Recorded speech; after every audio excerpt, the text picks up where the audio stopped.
I'm in there talking. I didn't add myself to the. So it's called add to stage. I didn't add myself to the live.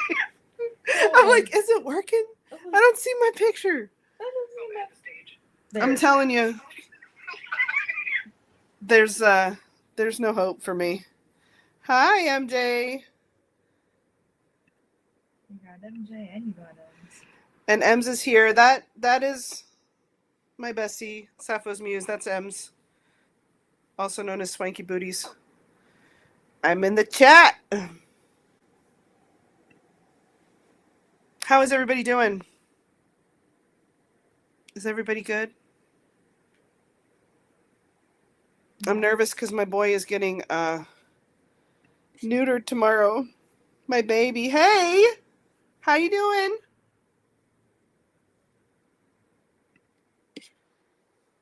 I have a fancy top hat, Corgi. I have to drop him off at 7. Stress. So I'm gonna. Excuse me. I'm still coughing, but I feel much better.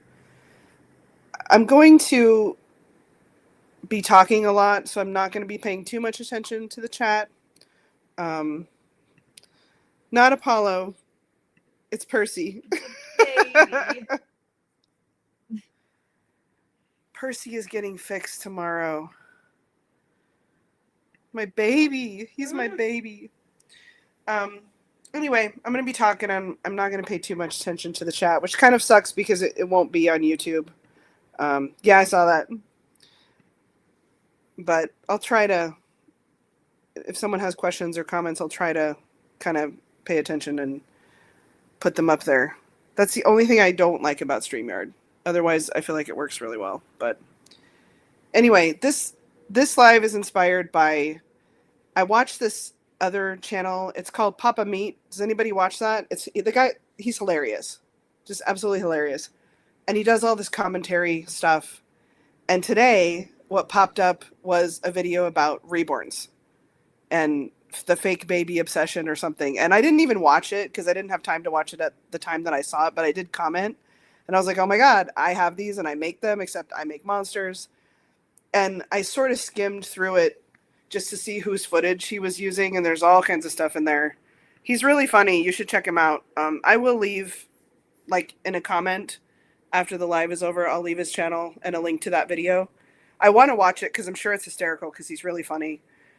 But I'm sure there's lots of shade thrown at us, and I'm just sure that there's something in there about infertility because that's the reason everyone seems to think that anyone has a doll collection, especially reborns.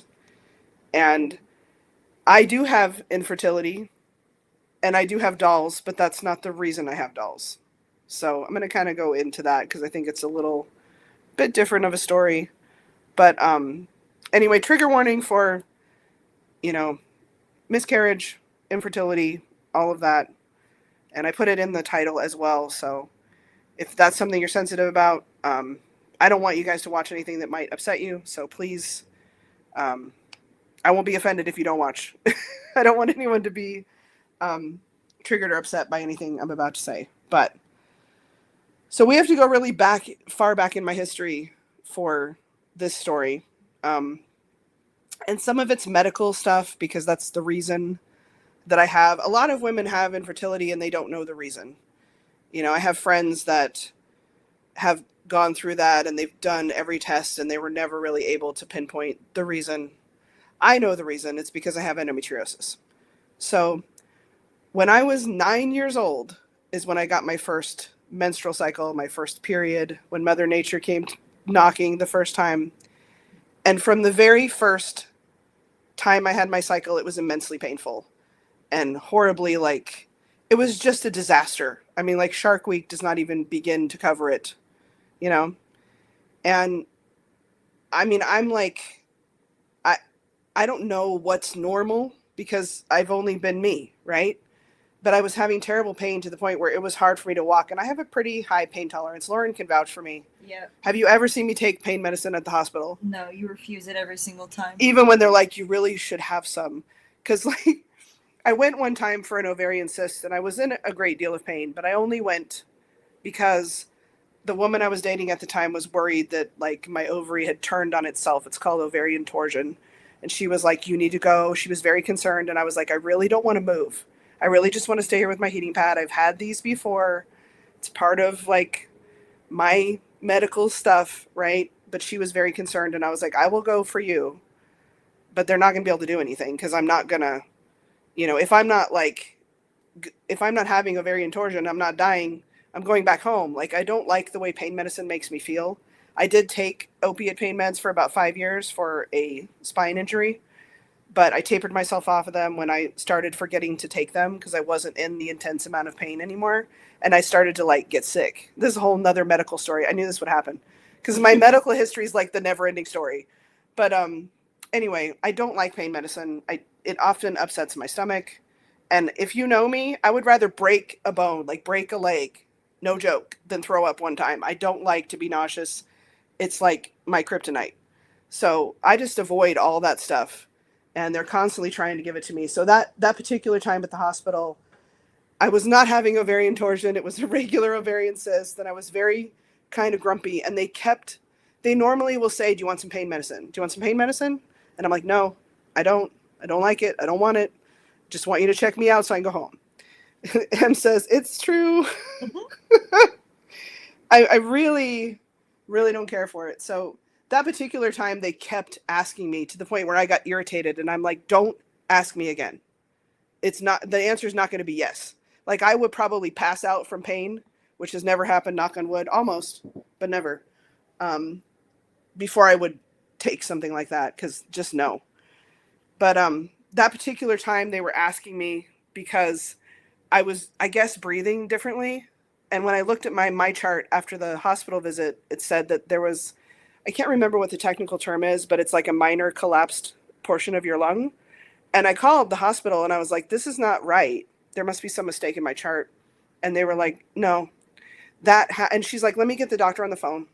So he gets on the phone and he goes, no, that's, cause I'm like, I was there for my ovary. What's with my lungs? Like there was not there for my lungs. My lungs were fine. And he's like, no, that happens when people are in severe amounts of pain. They can have a little bit of like your breathing pattern changes. And he's like, so that's correct. And I was like, oh, is that why they continue to sort of harass me to ask me if I wanted more some pain medicine? And he's like, yeah. So anyway, I don't like that stuff. But so let's go back to, my very first cycle was very heavy, very painful, very awful, terrible. And I have nothing to like base that on. My mother growing up, I was adopted, so she's my adopted mother, but she didn't ever have cramps. So when I was like, I'm in terrible pain, she's like, I don't know what to do with that. I don't have context for that. And I dealt with this for years. I knew something was wrong.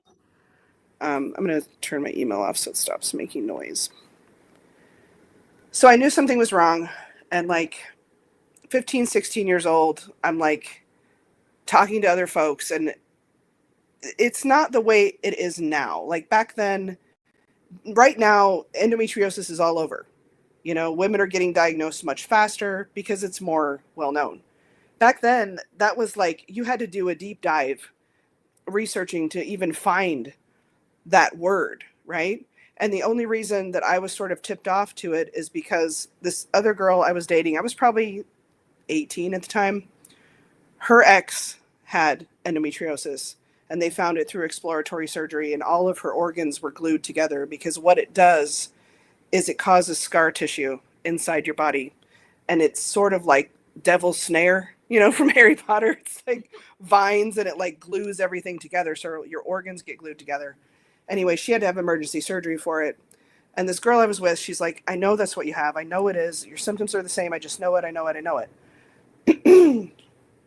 The problem is with endometriosis, it's your body's own tissue. So it doesn't show up on an X-ray. It doesn't show up on a CT scan, MRI. You have to have surgery to diagnose it, right?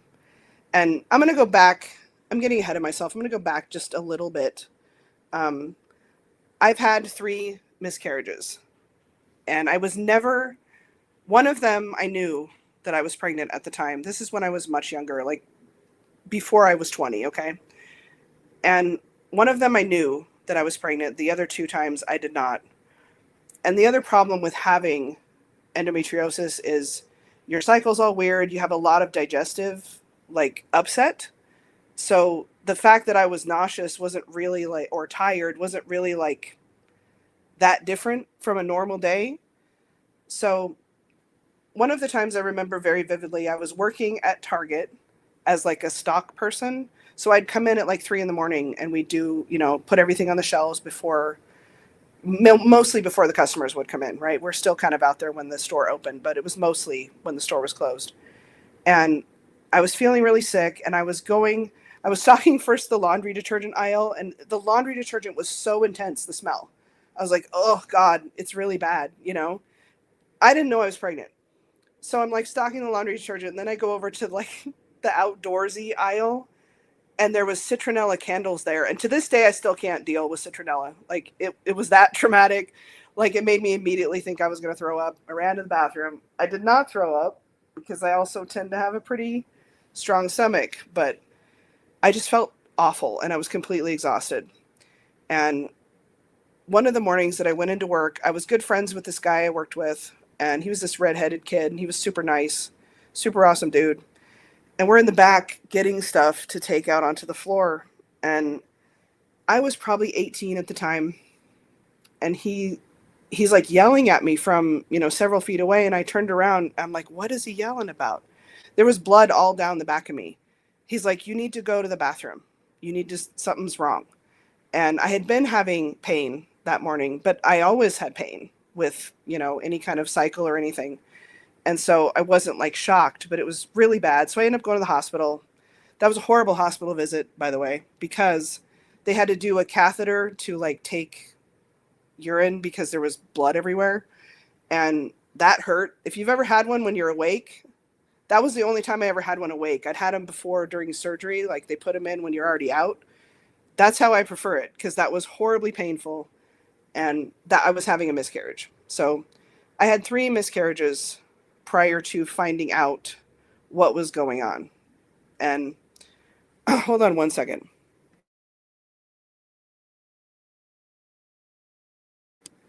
Sorry, I had to fix something. Anyway, so I had 3 miscarriages, and I was never able to make it past like the first trimester with any pregnancy.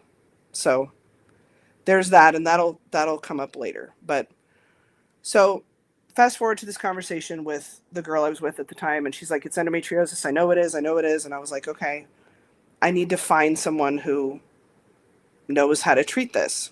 And the first surgeon I talked to, he's like, yeah, I really don't want to do any surgery on you because of your heart issues. And I was like, but I've got to deal with this. I've got to find out if this is what it is. And he just refused. So, and this was here in Dallas. The second guy that I saw was like, yeah, let's do it. He didn't even have to examine me. He's like, I've heard your symptoms. He was this German doctor. He was awesome. He's like, let's just schedule the surgery. Like I literally just sat in his office, not like where they pull out the butcher paper like you're making a sandwich, but like his office with a nice office chair and his books and his degrees and stuff. And he's like, yeah, let's just schedule it. So I did. It was supposed to be a 30-minute exploratory surgery. And Kyle was here for this. I should have him in here, but it was supposed to be 30 minutes just to see what was in there and see if they could see that if there was endometriosis or whatever. It ended up being a 4-hour surgery because everything was glued together on my left side. Like my ovary, my intestines, all that stuff was all like stuck together. So they had to separate all that. And I remember waking up and the nurse was like, they found endometriosis. And I was like, oh, thank God. Because now I know, now I have a name for what has caused me so much pain. It caused me to like lose jobs because I literally couldn't walk. And again, very high pain tolerance, but like it's severe pain.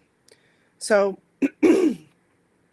that's when I figured out, okay, that's probably why I'm having the miscarriages, whatever. So I had that surgery. They sort of remove it, but unless you're a very specialized doctor. Hi, Heather. It exists on like a microscopic level. So it's very hard. Doctors used to just kind of take off the top, which was this blackened layer. sort of looked charred. If you look up endometriosis on the inside of the body on Google Images, it'll show you it looks like it's been charred by something. Well, doctors used to think that that was the endometriosis, and once they got rid of that, you'd be good to go. But that's not the case. It goes much deeper than that. There's many more layers, and so women were having surgery after surgery, every 3 to 6 months to remove this, and it wasn't really helping them. And you can't ever, there's no cure, like you can't ever remove it, but you can certainly go deep enough where you don't have to have surgeries all the time. Yeah, go look. It's pretty heinous. Yeah. Anyway, most of you know, I think, that I'm from Oregon. My parents were in Portland. I was raised in Portland, grew up in that area. And there's a specialist, he's passed away now. It's been years. This was 99, so I don't know how old I was then. I'd have to do the math, but very early 20s, very early. And I'd had this first surgery where they diagnosed it. Yes, laparoscopic surgery. So I had the first surgery where they found it, re-separated my insides to get them to not be glued together. And I had some relief from the pain, but not for very long. So my parents found this specialist who operated out of Bend, Oregon, and he's still, all the cool people. That's us. All the cool people are from Oregon. His name is Dr. Redwine, and he's still, his endometriosis program is still going, the one that he started, but he's horrible bedside manner. Okay. He's not great with social skills, but super insanely smart. I think endometriosis is his special interest because he's the one that pioneered all that research.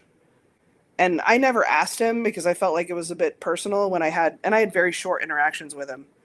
But I always wondered, did you have a sister or a mom or someone in your life, a wife, someone important to you that had this disease? Because he was on fire about it, and women would come from all over the world to see this guy, and he just happened to be conveniently located 4 hours from my parents. So he charged a lot more money for his surgery than our insurance wanted to pay. And so my parents paid that because I didn't have thousands of dollars at that point to do that. So they paid that for me. I did a consult with him, sent him all my surgery records and everything from before. And he's like, I either recommend a hysterectomy, removal of your uterus. We're going to keep your ovaries because you're young and you need that because you've already got the heart issues and your heart needs estrogen. He's like, we can either do that or we can do, they cut the nerves basically to your uterus so you don't feel the pain. And I kind of went back and forth. I'd already had the miscarriages. I was fairly sure that getting pregnant on my own was not going to happen because of this disease. And again, we'll circle back to that later and what they found and why. We now know why exactly, and it never would have happened. But anyway, I went back and forth, and I discussed it a lot with my parents and my partner at the time. Hello. And I opted for the hysterectomy because I didn't want to keep having surgery over and over and over for this disease. I wanted to, and I knew at that time, they're like, there is no cure. Hysterectomy is not a cure for endometriosis, but it's certainly going to stop you from having cycles. Does it stop all the pain? No, but it does help. So I opted for the hysterectomy. I also didn't like the idea of there being parts of my body that nerves were no longer attached to. What if there's a problem? I'm not going to have pain as an indicator, and that's your body's indicator that there's an issue. So I was like, I just don't really feel comfortable with cutting nerves. I would rather just take it out. So anyway, fast forward to, it was actually Lauren's birthday. It was January 19th, 1999 that I had my hysterectomy. And so I went up there. I had to stay a week in Bend after the surgery in a hotel. My mom stayed with me. Then I had my after surgery, appointment. And then I was allowed to go home, and I had like an 8-week recovery time. I couldn't drive, which I thought was stupid because it was laparoscopic hysterectomy. Again, they left my ovaries. But after he got in there and was able to see what was going on, he found that I also had a condition called adenomyosis, which is inside your uterus. And it basically means that your uterus makes very, very thick lining when it's preparing for a baby. What we go through every month as women, your uterus, in my case, when you have this condition, it makes very, very thick lining, which makes your cycle like labor. So he's like, basically, it's making such a thick lining in there that in order to get that out of your body, you're going into labor every month. That is the level of pain. That's why it's so painful. And that's also why you're not able to have children. He's like, and the way he said it, I will never forget. He said, your uterus was trashed. So no bedside manner at all, this dude. Like, I appreciate the honesty. I'm a pretty blunt person, but I feel like he could have come up with a better word. But it made sense. He was probably shocked at what he saw on the inside. It was pretty honestly. bad. I mean, he was like, this is, they grade, at that point, they had up to stage 5 endometriosis. I think it only goes to 4 now. They've changed how they grade it. But stage 5 is the most aggressive, fastest growing, most, not necessarily the most painful. It depends on where the endometriosis lesions are in your body and how much pain you're going to have. But mine was at that point stage 5. So I guess at this point it'd be stage 4. But very aggressive, very fast growing, very not what you want to have. So anyway, he's like, your uterus was trashed. It would have never held human life, is what he said. And that's why you could never get past a certain point. And you never would have. It just never would have happened. And I think he was trying in his way to be like, even though you had this surgery, the choice was already made for you, right? Your body was already not going to do that. So maybe he thought that would make me feel better. At the time, it did not. It did not make me feel better. And I think this is kind of why I wanted to do this live and talk about this, because it's never a good situation when life takes a choice away from you. Especially me, because I'm a control freak and I like to have control over my own shit, my own life, my own choices. I want to do what I want to do. I never felt the drive to have children. Like, I remember growing up, my sister was she wanted to be a mom from like tiny. And I remember I didn't want to have kids. I didn't want to get married. I didn't want to take anyone's last name. I didn't want anyone having any strings attached to me. Even as a kid, Lauren's over here laughing. I was like an adult as a kid. I remember thinking, I don't want anyone having agency over me in any way, or I don't want my decisions to be controlled by anyone else, by any other human, which I know is bizarre. But that's how I felt as a kid. So I never had that drive. Once I had a couple of miscarriages, that I don't know that it changed my desire to have a child. I think I felt very emotional about it. I was very sad. In particular, one of the times, because I had taken a medication, it was an antibiotic, and the doctor was like, "Are you sure you're not pregnant? Are you sure? Are you sure?" And I was like, "No, I'm sure. I'm sure I'm not." They opted not to do a pregnancy test before they gave me the antibiotics. I took the antibiotics and I had a miscarriage. So that felt like my fault. And so it took me a minute to get past that. It took me a minute to get past all of them.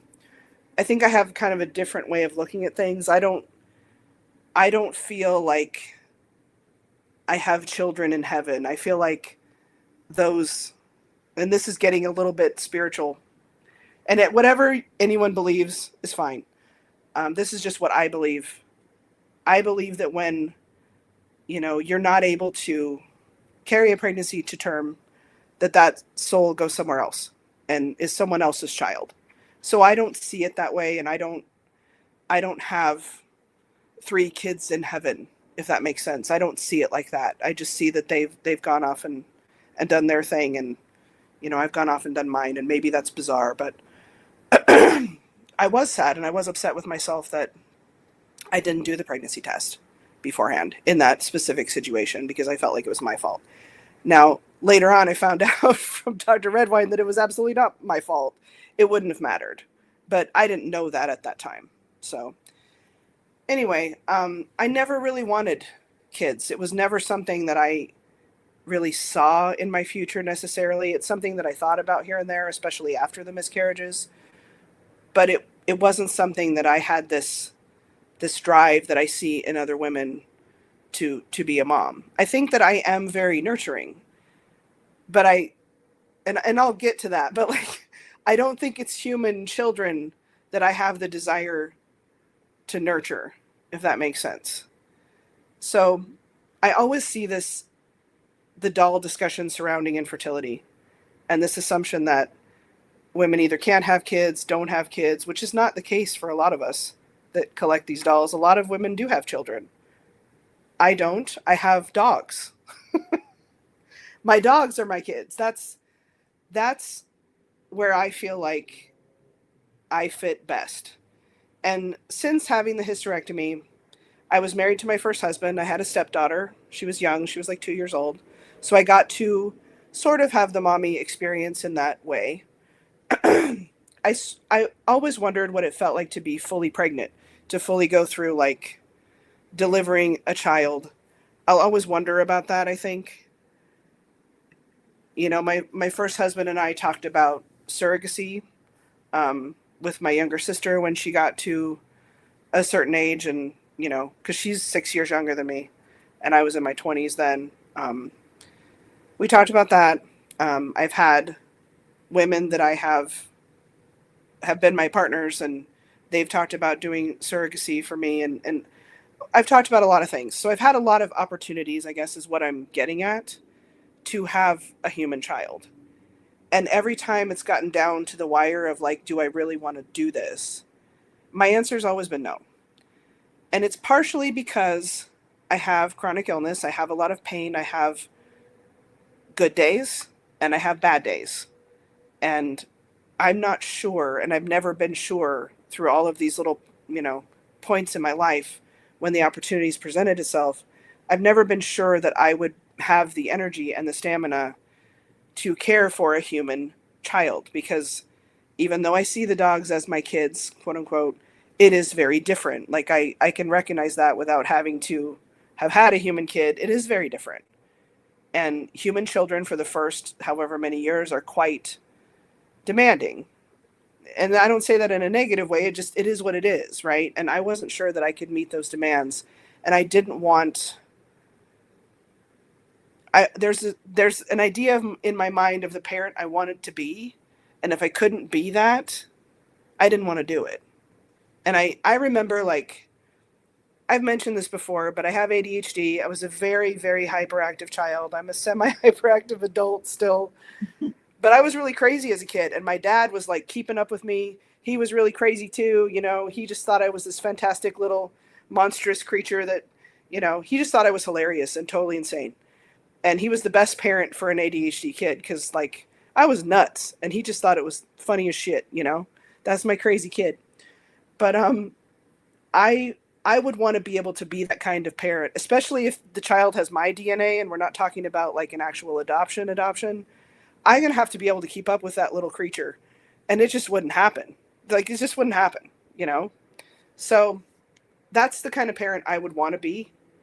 And I never felt like my body was in a good enough place where I had all of the various issues that I have under control enough, the pain, the exhaustion, the digestive stuff.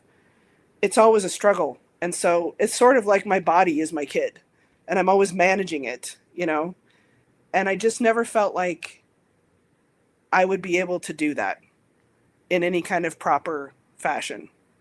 So that's the reason, even though I have the endometriosis, even though I've had the miscarriages, even though I've had the hysterectomy, those opportunities still presented themselves after all of that. And I still said no. And the other part of it beyond, and maybe this is clouded by my medical issues, right? But I don't know. Like, I don't know the answer to that because I've always had problems. I've always had medical problems. So I don't know what my opinion would be outside of that. But I just don't really have a desire to be a parent to a human. I think there's lots of lovely humans out there, lots of lovely parents, lots of lovely kids. I think I don't need to contribute to that. I don't need to have that experience. I have other experiences. I've done loads of animal rescue with dogs, with lizards. That's very fulfilling to me. And I don't know if having a human child would be that same level of fulfilling. I think there's something very interesting about parenting a species that is not your own, if that makes any sense. So this discussion always comes up about infertility and reborns and if I tell people my story or they know me, they get to know me and they're like, oh, that's why you have the dolls. It's not. I think there are people that see themselves as a reborn mom, and that's fine. I'm not that person. So when I say I don't have human children, it's not, oh, I have doll children. I don't see them as doll children. I see them as my doll collection. And I love them and I think they're adorable and I like doing the role play and it's all fun. And I like giving them little personalities in my mind, but do I see them as my kids? No. And I think that's a misconception that a lot of people have. It's funny because I was just talking to Ems on the phone about this subject before I got on live, and she was talking about how she doesn't see her dolls that way either, and she's like, I wouldn't want any of them to come to life necessarily. Like, I just don't. Yeah, see, and there's a lot of people that do, and I think that's great. I think that's fine. I don't think there's anything wrong with that. That's not me. And I also have a shit ton of dolls. I mean, like, I have over 100 reborns. Just the reborns and like toddler style dolls, like the Masterpiece dolls. It's a lot. I mean, that's a lot of kids. You know what I mean? Running an orphanage at this point. Right. I don't see them that way. I see them as another collection, and I love them a lot. I'm attached to them. I think I have formed an emotional attachment, but I don't think I see that. I don't see them as my kids. Although, when Ems and I were talking about it, she said, I wouldn't necessarily want any of them to come to life. And I'm like, I don't know. I think I'd like to have some real life werepups. And she goes, that's still a dog. I was like, oh my God, it is. So I guess you have to be, a canine for me to have that like vibe. I don't know, but it's just funny to me. But I think that's a huge misconception. Yes. Yeah, like I think I could be down with having a vampire baby. I know you want a monster baby. I mean, I could do that, I think. But I sort of, it's funny because I sort of see that, like, MJ and I talked about the zombie babies. Hello, I hope you're doing good. We talked about the zombie babies and people seeing them as dead babies, essentially. And I see them as having a virus. It's something that can be managed. Like, if there were to be zombie babies in my story that I have in my head, they essentially they have a manageable condition. You give them shots to sort of keep their condition in order. You get yourself vaccinated. We just need jobs at the hospital, MJ, so we can bring home blood bags. Yeah, the vampire babies would have to be bottle fed. 'Cause no. It was so funny because she's like, that's still a dog. You know that, right? I'm like, oh, yeah, it is. It's funny. I don't know. I'm definitely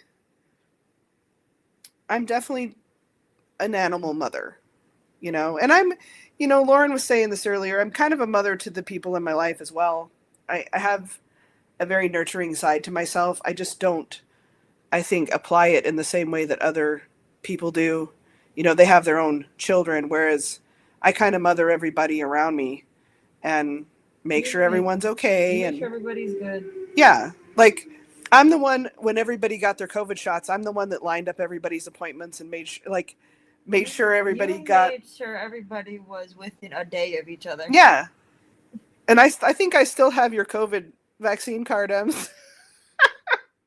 I'm the one that keeps the important stuff. Like, I am the mom in my group of people, and I think that's okay. I think the world needs that, and certainly doing the animal rescue, like I said, has been very fulfilling to me. It's very interesting to me to be able to communicate with a species that doesn't speak your language, that doesn't live in your world in terms of how you see things and your perception of things. Dogs are very different. Reptiles are very different. What are you laughing at? What?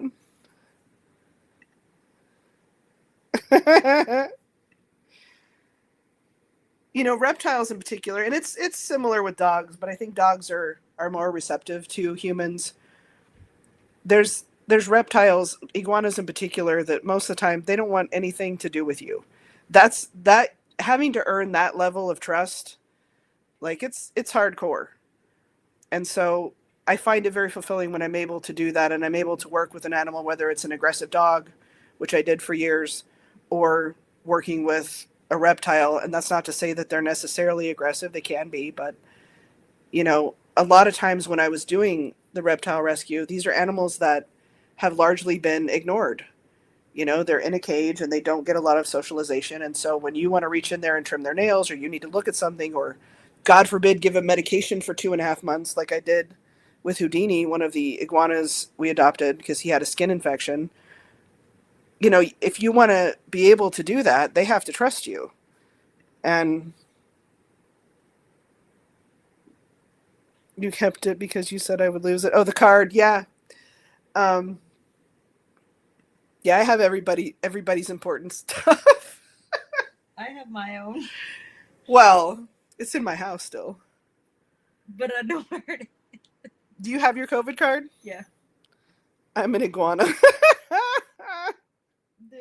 Iguanas are the most introverted animals I've ever worked with. Don't touch me. Don't come in. Like, every time I'd come in there, like, what are you doing in my room? Basically, They're like teenagers. they If you have had an iguana, you can have a teenager. It's the same vibe. They don't really want anything to do with you unless you're doing something for them. And even then, you're not doing it right. And yeah, exactly. Even then, you're not doing it right. But I think they're hilarious. I like cantankerous things. Dude.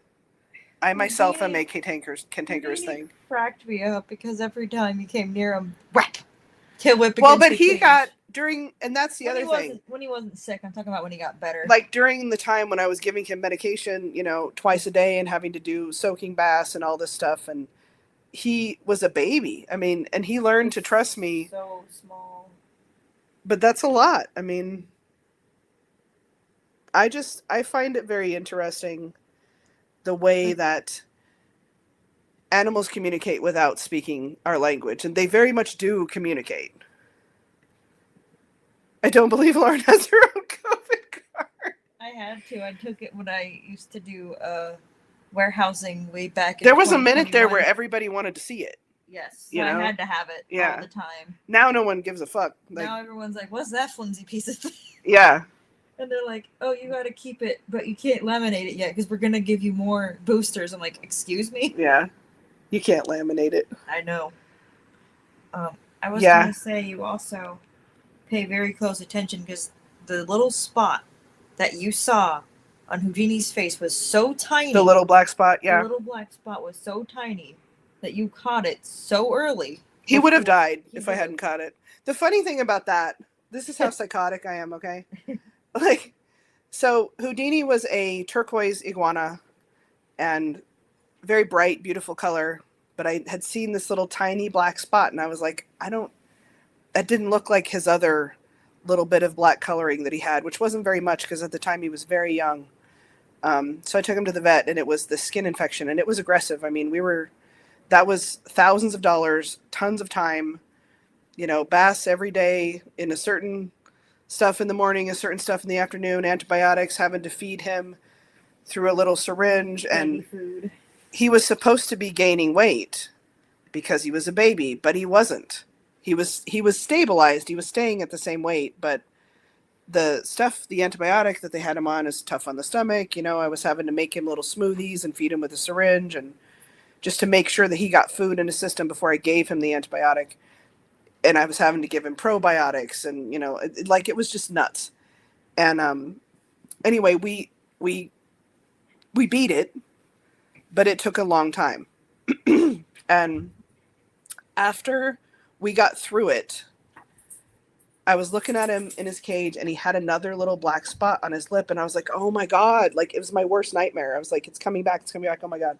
So I rush him into the vet, the exotic vet, and she's looking at him, and she reaches her finger up, and she goes, like, does a little scratch by his lip, and it falls off. It was a piece of dead lettuce from his salad. And she was just laughing. She's like, he's fine. She's like, you're a good reptile mom. And I was like, oh my God. She's like, I'm not going to charge you for lettuce. I wanted to cry, though, because I was like, we fought so hard to get past this. And seeing that, I was like panicking, you know? And it was lettuce. So I think I was at work, and you're like, so I just brought Houdini into the vet for lettuce. I'm like, what happened with the... That was such a good visit, because it was just like, okay, he's okay. You know, we got him through it. Athena, come here, baby. She's too hot up here. You're too hot. Yeah. Everybody that lives with me is totally spoiled because I keep it so cold in here. Yeah. Thank God it was a good story. I was sweating. Right. It was pretty touch and go with Houdini for a while. Yeah, I was scared. But then after he got better, he sassy AF. fattened up like a cucumber. Yeah. That's how you want them. That's how I like my animals, nice and sassy. Then I know they're doing all right. He was a spicy cucumber. Yeah, he was a spicy cucumber. But anyway, so yeah, I have infertility from various things. You know, first the endometriosis, then the hysterectomy. But I'm sort of thankful for that in a weird way, because it led me to be a different kind of mom. And I love my life. I love being able... Did you say brag? I love my life. I love my dogs. I love my animals. I love the experiences that I've had that are very different than I think the traditional, like, trajectory of what women are supposed to do, quote unquote, which is bullshit anyways. But, you know, I think when we're little girls, maybe there's this idea that we're gonna, you know, grow up and be a mom because we're female. And I think that can look very different for different people. And I don't think there's anything wrong with that. But I think people see that I have reborns and they go, oh, and maybe not me so much because of the monsters. I think that weirds people out even more. They're like, oh, you have the weird dolls. Oh, and they're even weirder than the weird dolls. Like, they're scary weird dolls. They're level 2 weird dolls. I know. I had to, you know, knock it up a notch. Frankly, if there wasn't monsters, I would have made them. If that didn't exist in our hobby. Oh, brag about my air conditioning. Yeah. If that didn't exist in our hobby, I would have made it exist. I would have made the first monster babies. I didn't have to do that because they did exist. And once I found them, I was like, oh, this is it. Like, and that's why predominantly my collection is monsters, is fantasies, you know, different things. I have some humans, and human style, traditional style reborns, and I love them. I think they're adorable. But the monsters are where, like, my heart is at, and I think if I could adopt real monster kids, I absolutely would. But if there weren't monster reborns, I don't think I'd be in the hobby anymore. I find them to be a whole lot of fun. So when I first joined, I found you and Laura first, and I saw your monsters. I'm like, you could do that? It's so much different. Like, there's so many other directions you can go creatively with that. You know, I have tons of ideas. I just don't have the energy a lot of times to really do the videos I would like to do, because I used to do some pretty intense role play. Oh, you do? Yay. I think a lot of people, even in our hobby, which is weird anyways, quote unquote, I think a lot of people are still weirded out by the monsters. You know what's funny about Cassia? I used to get so many comments about, I don't normally like monster babies, but there's something really cute about her that I just can't resist. Thank you, Heather.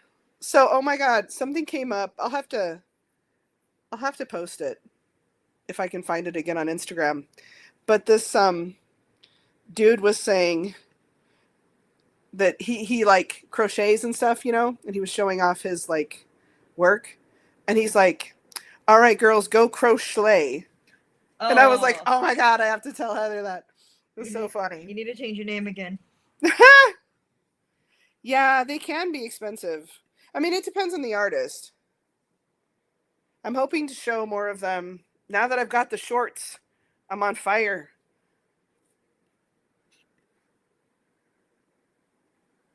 Thank you. You can be crochet. I love that. My own monster dolls. You know, you could make like outfits for like the fantasy or the non-traditional reborns. That would be pretty cool because those can be kind of hard to find. You can only put so much Carters on, you know, a wear pup, for example. It's like Halloween's the time to find that That's stuff. the only time. Like the props. Or And if even you- then, it's like you go into the baby stores and it's all, you know, little pumpkins or little, you know, there's a ghost on the onesie and you're like, Daddy's okay. Halloween something. Yeah, I'm like, baby's no. first Halloween. And it's like, okay. Like, no.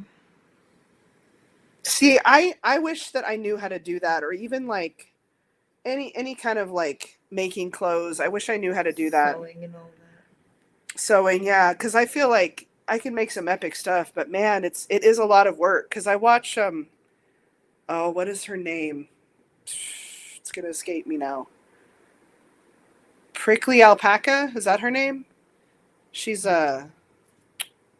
she makes all those insane like cosplay outfits and stuff.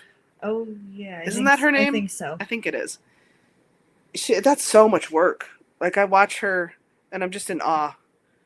It's so much work, but it's cool stuff. I have a lot of friends that like do cosplay, go to conventions and all of that, and some of their stuff is just insane. Oh yeah, Like, that would be cool. Friend who has, I don't know the character, but like they the mask moves, the mouth does. Oh, cool. I'm like, it's insane, like some of that.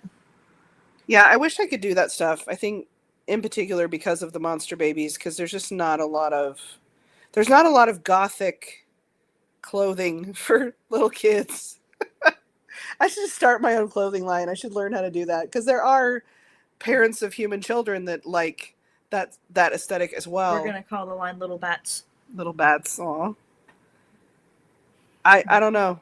I think I could make some cool clothes, but I'd have to learn how to do all that because I have no idea. No idea. We at have all. all the business ideas, but we do not have the skills we want. I need the skills and the startup money and the caffeine. That's essential. Well, then I guess I'm not going to be helpful anymore.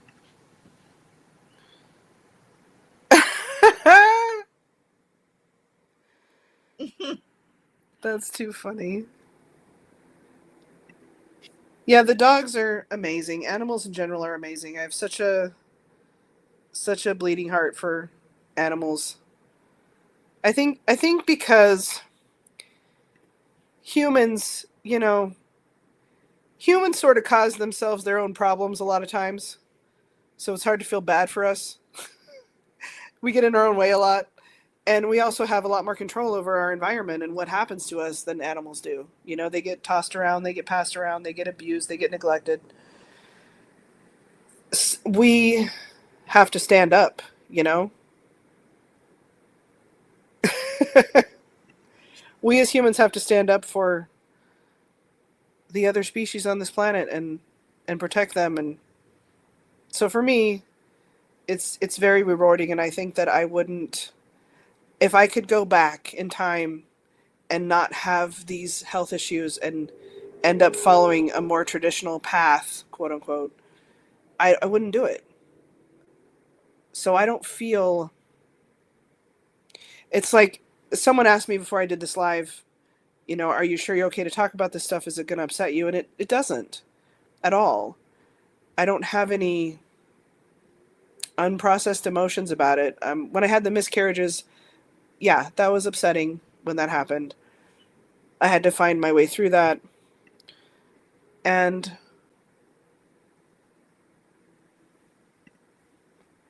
I had to, I think, process the hysterectomy. I had to get through this idea that something was taken from me that wasn't by my choice, And I got through that. And I came out on the other side, I think, thankful. And also, it's just kind of interesting how the universe works. Because I think I was meant to be a mom to animals rather than humans. And looking back, it's kind of interesting. So I don't have any trauma surrounding it. And I don't have any hesitation to talk about it. And I don't have any unresolved emotions about it. And I think that's quite rare, because I think it can be a very heavy hitting thing. Yeah, that too. We're, as women, we're only worth something if we can breed, which is absurd. I'm so sorry to hear that. It can be really devastating. Infertility can be devastating. Miscarriages can be devastating. And just because that wasn't my experience doesn't mean that, that isn't a very valid experience. Yeah, four-legged babies. Yeah, whether they're like feathered or scaled or furry or even fish, gilled, I guess, scaled and gilled. I just have such a passion for animals. And oh wow, I didn't know that. You look so young. What you doing with 4 kids? Come on now, grown kids. Dang. You lying? Come on. I don't know. You have not met some of Lexi's dolls, MJ. They do. I give them their own voice. You do not look 38. Wow. Well, good for you. Your skincare routine is on point. Or you have real good genetics. Yeah, it's crazy. I'm at the age now where, like, my friends all have grown kids. Some of them have grandkids. It's so crazy.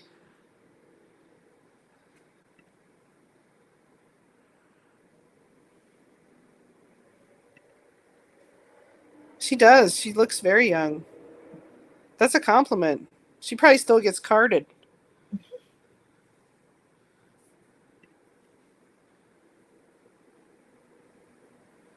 Yeah, I think, my husband has been he's never wanted kids. And because I had my hysterectomy quite young, I had it before. I had a husband before. I had a first husband. Great guy. It didn't work. But I have nothing bad to say about the guy. But we were married for a couple of years. And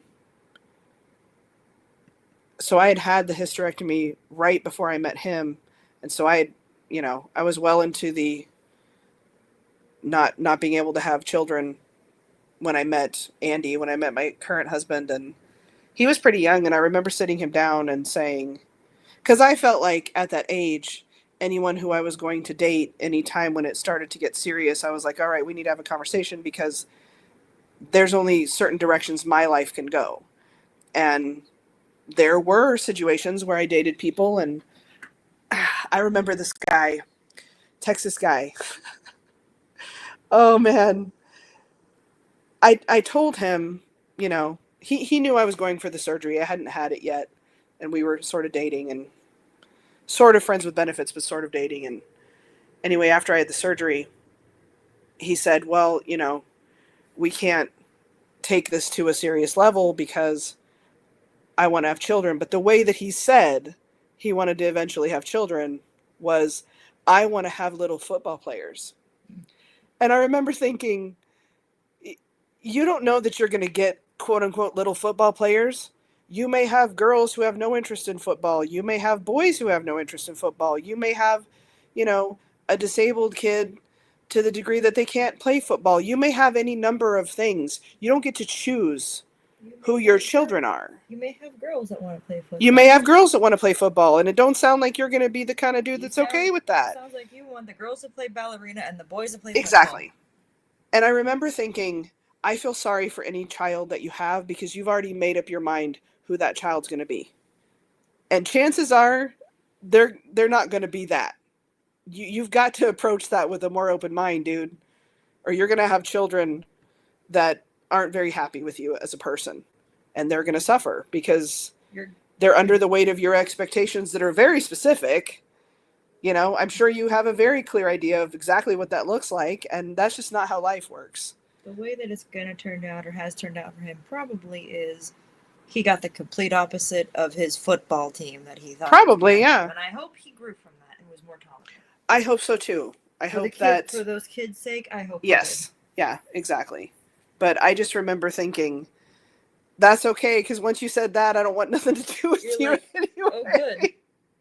But it was a conversation I had to have with people because, you know, it's a serious thing. And they may have a different idea of what they want their life to look like. And, you know, I didn't know at that time what I was going to do. You know, I was 20, 21. I didn't know if I wanted to someday adopt, someday do like a surrogacy situation. You know, I didn't know where it was going. I just knew that my journey was going to be more challenging and more expensive than the traditional one, you know? So I'm trying to think if I'm leaving anything out. So that's my infertility story, which I think is a little different than most people's. And I am going to have to go back and watch that Papa Meat video. Maybe they didn't even mention it, but I've heard it mentioned as the reason people have these dolls in every single documentary article. You know, I was in an article with Twisted Beanstalk way back in the day. I'll post that in the description in the comment section or whatever as well.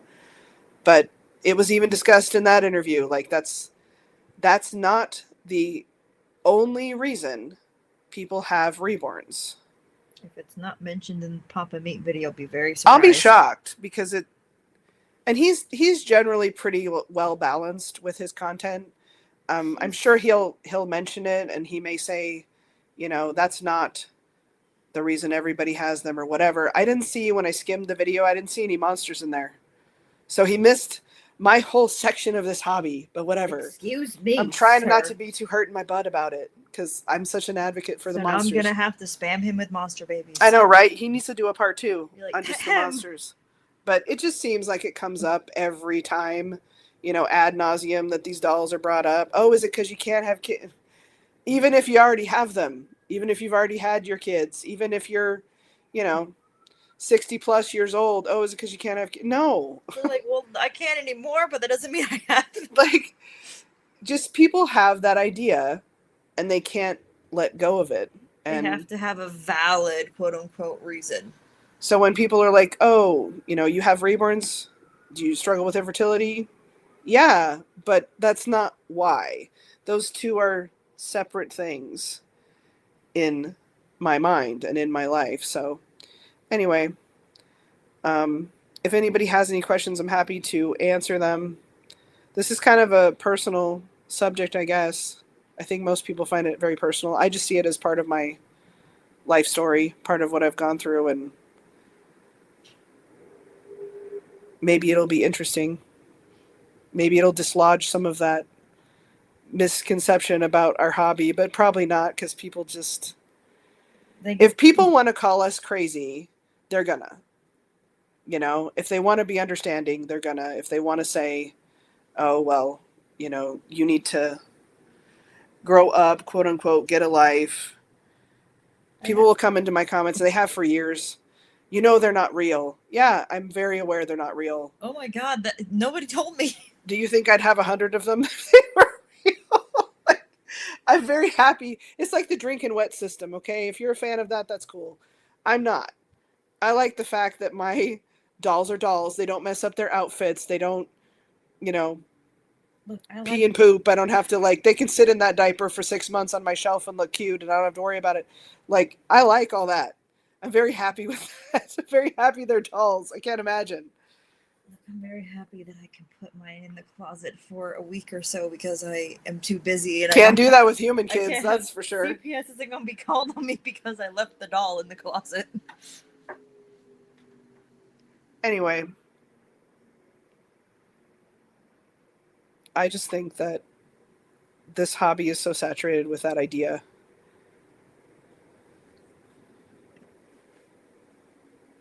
Thank you. Now, I will say, not all the dolls on my channel are my artwork. I have some babies from other artists. A lot of them are mine, but I have a few from some really talented artists, and I just find it so interesting.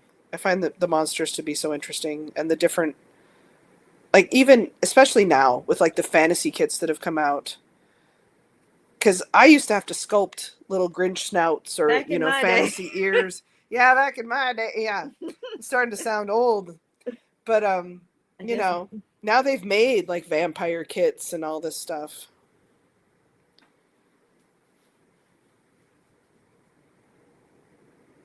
Oh, thank you. Yeah. PCOS is another one.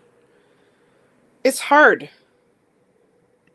The female body is a challenge, even if nothing goes wrong. It's still a lot. Um, mine just.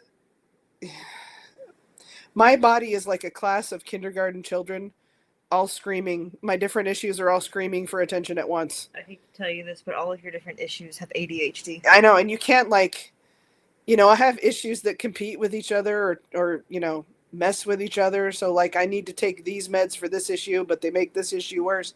It's literally like a class of kindergarten children. So you gotta figure and trying out, to make them all happy, and that's just not going to happen. You gotta figure out, okay, which child do I want to hear today? Right. So when people, sometimes Lauren can vouch for this, sometimes people will be talking to me and my eyes are just glazed over, and I'd be like, I didn't hear a word you said, because the kindergarten class of medical issues that I have is like screaming. Yeah, well, you can usually tell. And so like once you get close enough to me and you've lived with me for a while, they'll be like, hey, did you hear what I said? I'm going to be doing whatever the fuck. And I'm like, oh, no, I totally didn't hear you. And they just know that if I'm like, If you have a look on your face and that, we know like she's not doing great today. She's not here. I need you to come back for a second. Maybe don't ask her. Exit the classroom for a second. I hope people think my dolls are interesting. It's hard when YouTube doesn't want to show your videos to people.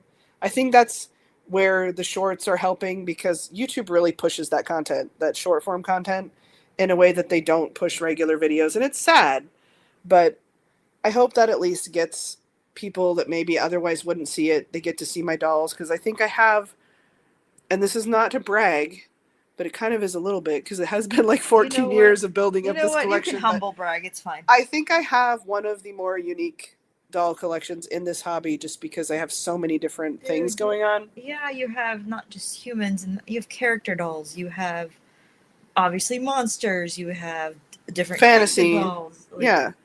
You have prototypes that you've made, you have prototypes that other people have made. It's a vast collection. I feel very fortunate and very blessed to have the collection I have, because even if, when the people started talking about, and not to get political because I don't want to go there, but when people started talking about the tariffs and how this is going to affect our hobby and how it's going to affect reborn kits and all of this, I could never buy another doll. Yeah, see? I'm telling you. They push that. I could never buy another doll, and I would be able to make content for the rest of my life with the dolls that I have.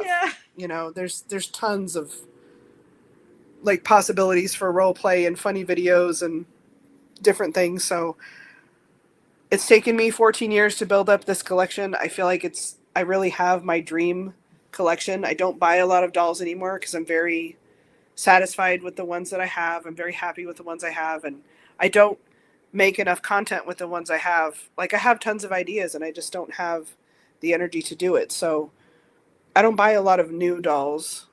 Let me tell you, as a mooch who pays rent, I get to enjoy your 14 years of collection for free. Yeah, I mean, you get to see them all. Who's texting me?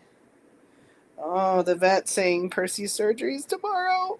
I know it's routine surgery. I know he's had the blood work. I know he's safe. I know he's good to go. He's in good hands. But he's my baby boy. He is the littlest turd. So I'm stressed. And also, one of the things that stresses me out, and this is because of Zeus, my previous rescue dog that I had for 10 years, Yeah, you do. Yeah, I do. I made one, remember? But I think because Zeus was afraid to like because he spent time at the shelter, he was afraid every time we'd go to the vet or every time we'd do anything that, he might be abandoned there initially. That faded over time, but it took, a good couple of years. I always, like, I remember during COVID, they were like, we'll do drop offs. You can drop off your animal at the vet. And I was like, no, I can't do that. So if it's not an emergency, he's not going to be coming in during COVID because I can't drop him off and leave him there all day. He'll have a conniption. Mm-hmm. I don't want Percy to think we've left him at the vet. Even though he doesn't have that trauma from the shelter, I worry. I don't want him to think like, where's my family for any second of time. And I had that worry with Athena really after her spay because she had been rehomed. The way that you described her sitting in the back before you grabbed her breaks my heart. It was so sad. Just head down with the cone on, just looking very defeated. And she's a very feisty girl. When she heard my voice, she was like, oh my God, Mom's here. But I knew she felt like we must have left her there. I know. And it was a matter of hours, but still, I don't want them to feel that way for even a second. And I can't explain to them, I'll be back, as soon as you're in recovery or whatever. Oh my God, that's a long time ago. The Mad Hatter that I made. He's still here. He's still here. My very first reborn I ever made was the Mad Hatter, the Tim Burton style Mad Hatter, and I still have him. That's so crazy. I saw Mad Hatter. I'm like, oh, she's been here a minute. I love him. I love Alice in Wonderland. I should make the rest of them. But then I'm like, where am I? I'm hitting like max capacity where I can display them nicely and not have, any kind of issues. Like they're all on shelves. They're all on nice shelving units. Thank you. But I don't want to get to a point where there's any kind of clutter or, anyone sitting on top of someone else. Yeah, I take very good care of them. That's why I can have a 10-year-old plus doll that I've had in my collection for a decade and it looks the same because I don't brush their hair every day. I don't, I'm not taking them out and knocking them around every day. And if people do that with their dolls, that's fine, I just don't. So they look pristine for a good amount of time. But that's even when I was a kid with my Barbies. I had a few of them, but they would sit on the shelf and look pretty. And I never lost their shoes. I never had I'm laughing that you never had a weird Barbie. Weird Barbie, yeah, I never had that. I never drew on their faces.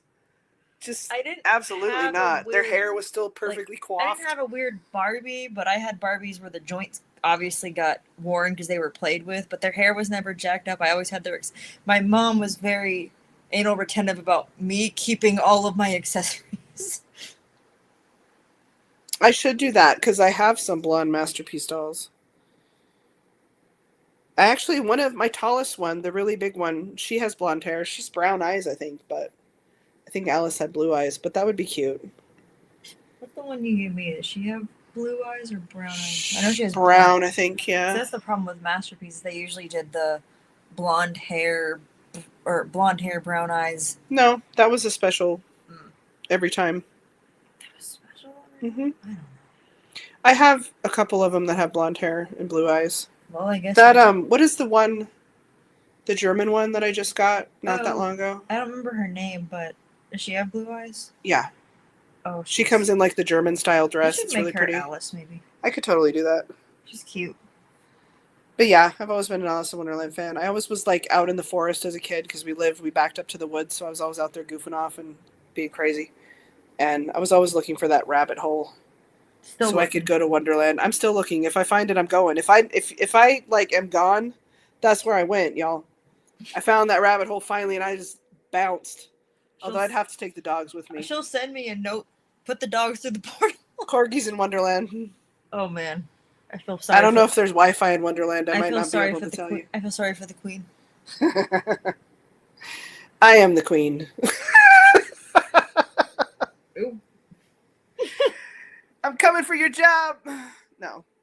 You already have it. Anyways, I'm going to let you all go if you don't have any questions. I just sort of felt like sharing that. And I've always kind of had it in the back of my mind to like make a video about it or whatever, but I thought a live might be more fun. So thank you for coming. Thank you for listening. And I hope you guys are having a good day, and I hope you have a good night. And I will update everybody tomorrow when Percy gets home. Sans his cojones.